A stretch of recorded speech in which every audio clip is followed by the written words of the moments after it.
Nanti kita hubungkan dengan 4 segitiga akhir zaman. Nah, tapi itu bulan depan insya Allah. Supaya Anda mengerti di mana Anda berada dan Anda punya alternatif yang keempat. Jadi ada segitiga singkat ya. Iblis, Dajjal, Ya'juj, Ma'juj sedang bekerja sangat intensif sekarang. Segitiga yang ketiga, yang kedua adalah Fir'aun, Haman, sama Qarun. Sangat jelas di depan Anda. Segitiga yang ketiga adalah Ats-Tsulatsiyah Al-Muqaddasah. Kiai Kanjeng syukur bisa menyiapkan nomor Ats-Tsulatsiyah Al-Muqaddasah, yaitu takbir apa namanya? Hijrah Rasul. Mudah-mudahan nanti pemainnya agak lengkap bulan depan, amin ya rabbal alamin. Yang keempat adalah segitiga ma'iyah, segitiga cinta. Karena semua akan terangkum di situ. Apalagi sudah dengan penjelasan mengenai umat Nabi Muhammad adalah semua orang-orang yang beriman. Artinya dia tidak mungkin bekerja untuk mencelakakan siapapun. Gitu loh. Asalkan engkau punya komitmen dan garis yang jelas, cinta dengan Allah Subhanahu wa taala. Siapapun nama Allah itu, tidak usah kita berdebatkan sekarang. Dan kita tidak perlu berdebat sampai kapanpun saja. Wong kowe iki dudu Gusti Allah, dudu malaikat Jibril, dudu sapa-sapa, termasuk aku juga. Itu ya misalnya ya. Oke. Sekarang kita dengarkan Sabrang berarti. Setelah itu Pak Muzamil. Silakan Brang. Assalamualaikum warahmatullahi wabarakatuh. Dari tadi saya belum salam, belum megang mic. Oke.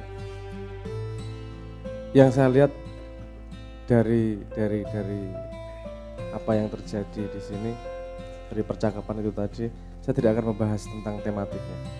Karena kalau saya melihat, saya sendiri melihat apa yang dilakukan Cak Non, apa yang ditulis, apa yang dikatakan dan seterusnya adalah trigger dari sesuatu yang ada di dalam diri pendengarnya atau pembacanya.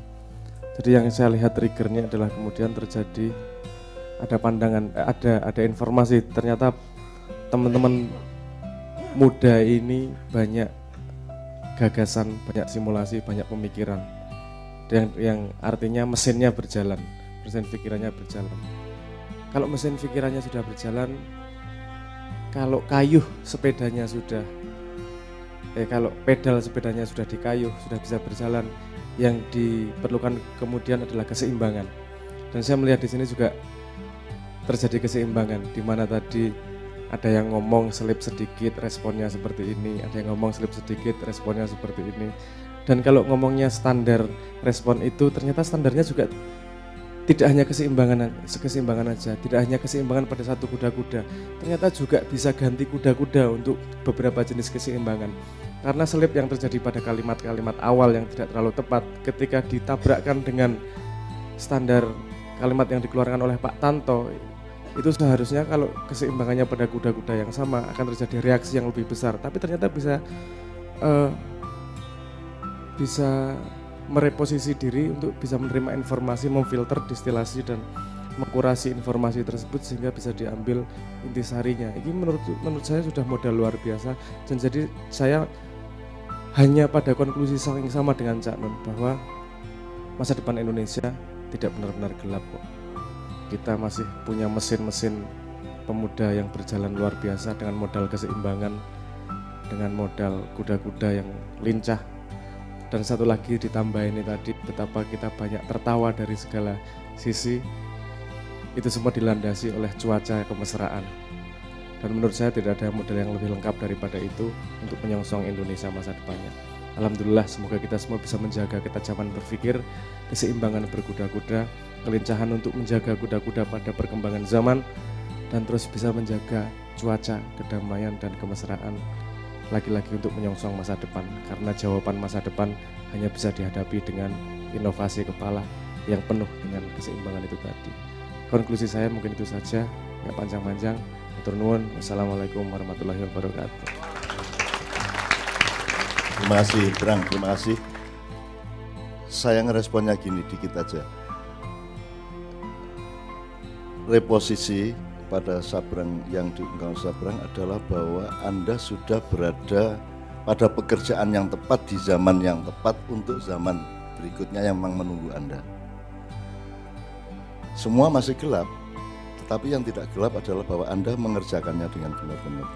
Lumayan kok, istiqomahmu lumayan, alhamdulillah. Dan cuman yang saya cemas cuma satu, asal gini, harta benda Indonesia dihabisin, tambang-tambang dikuras habis, keuangan Indonesia tidak di tangan orang Indonesia, dan seterusnya. Ya, saya tidak perlu kasih contoh-contoh, nanti ke 1-2 nanti, gitu ya. Tapi pokoknya menurut saya jangan cemas soal materi. Apakah itu untuk menumpuk-numpuknya atau untuk kehilangan? Kedua-duanya tidak boleh cemas. Tidak usah cemas bahwa Anda bisa atau tidak bisa menumpuk harta benda, dan juga tidak usah cemas bahwa Anda akan kehabisan harta benda. Allah Maha Besar, akan terjadi daur ulang yang luar biasa. Dan itu hanya soal reposisi kalau kata Sabrang. Itu nanti soal perubahan kalimat sedikit semua sudah bisa menjadi milik Anda kembali. Itu pun kalau Anda terpesona kepada harta benda. Tapi saya mohon Anda tidak usah terpesona kepada harta benda, karena Anda ini cuma hidup sebentar untuk hidup yang selamanya. Karena Anda ini cuma sudah tahun, 70 tahun, 80 tahun. Wabtaghi fima atakallahu darul akhirah wala tansa nasibaka minad dunya. Besok kita omongkan nasib bakat itu. Saya sudah tanya sama nasib bakat, nasib sama takdir itu bedanya apa? Coba Anda browsing nanti. Ya, Anda nanti akan, menurut saya bagaimana, nanti saya kasih tahu bulan depan sambil kita menunggu kembali dalang dari gereja. Oke ya, jadi teman sekalian, aku njaluk kowe ojo cemas soal dunya. Asal Anda fal ya'budu rabb hadzal bait yang berjanji alladzi at'amahu min ju' wa amanahu min khauf. Rasa cemas, sing penting kowe tandang. Cuman nasibmu di dunia itu bukan sugih apa melarat.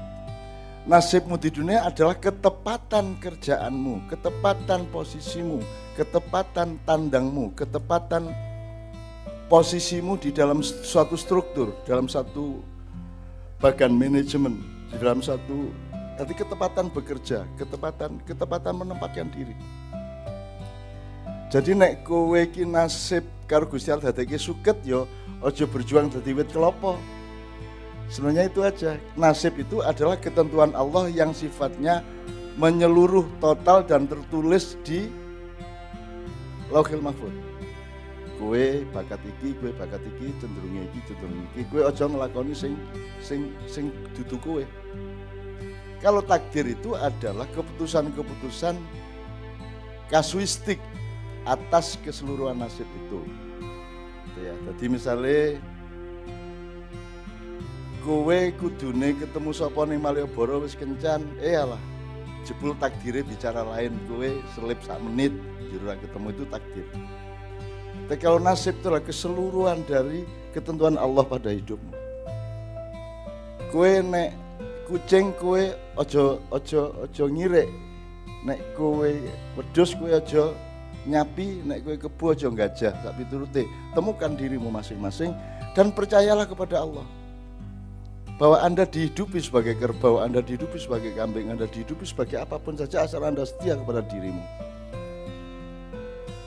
Saya membuktikan kepada Tuhan, kepada saya, dan Tuhan saya buktikan di dalam hidup saya sampai umur 66 tahun ini saya melakukan itu. Wala tansa nasibaka minad dunya.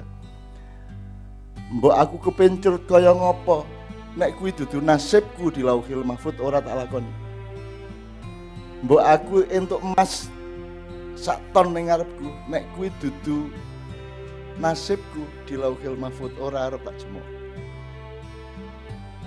Ayune kaya ngopo, sing tak trimo dadi bojoku adalah yang tertulis di Lauhil Mahfuz.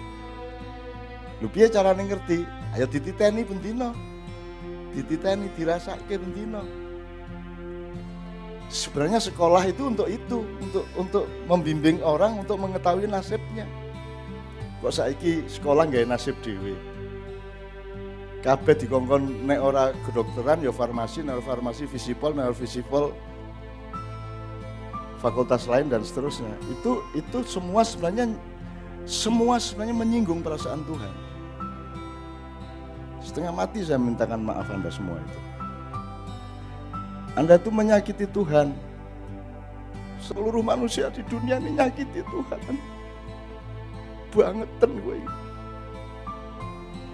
Dan aku tidak peduli nasibku. Yang aku lakukan adalah memohonkan ampun kepada Allah atas semua manusia. Jadi dolekno awakmu tenan. Terima nasib kuwi karena itu yang terbaik bagi Allah. Tidak ada rumput cemburu kepada padi, tidak ada padi cemburu kepada kelapa, tidak ada kelapa cemburu kepada binatang, tidak ada binatang cemburu kepada manusia. Itu yang terbaik.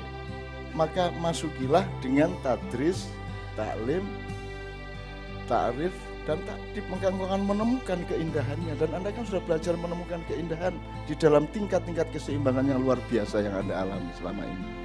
Nyuwun sewu ya. Ke zaman Nabi Adam orang wong nglumpuk semene kae, kadang-kadang sampai 20.000, 30.000, nganti jam 2 bengi jam 3 ora tau ono. Zaman Kanjeng Nabi ya urung semene kae wonge. Terus ya orang nglumpuk nganti semene suwene iki. Dan Anda luar biasa. Mas Tanto yang kayak begitu, Anda punya balance ya untuk menerima. Anda coba saiki Kristen, Islam ngene iki minoritas, mayoritas macam-macam, wah temane ora karu-karuan. Coba di sini begitu mesranya.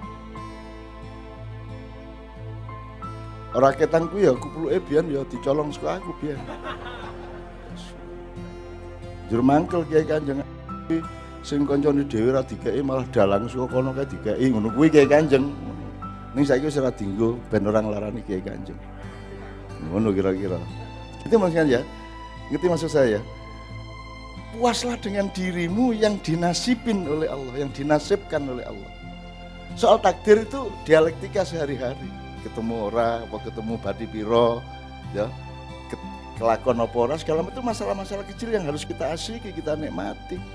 Tapi nasib besarmu di dunia, wala tansa nasibaka minad dunya itu temukan.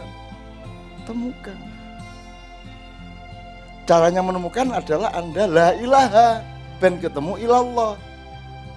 Aku kokean iko ilallah, ilo kabeh kok Allah ke kabeh. Kabeh kowe kepencrut, pengen iki kabeh. Ora duwe poso uripmu iki. Urip ki mung poso, apa sing ora poso kok sekono to? Sing ora poso ki apa? Jadi nomor 1, hidup itu berpuasa.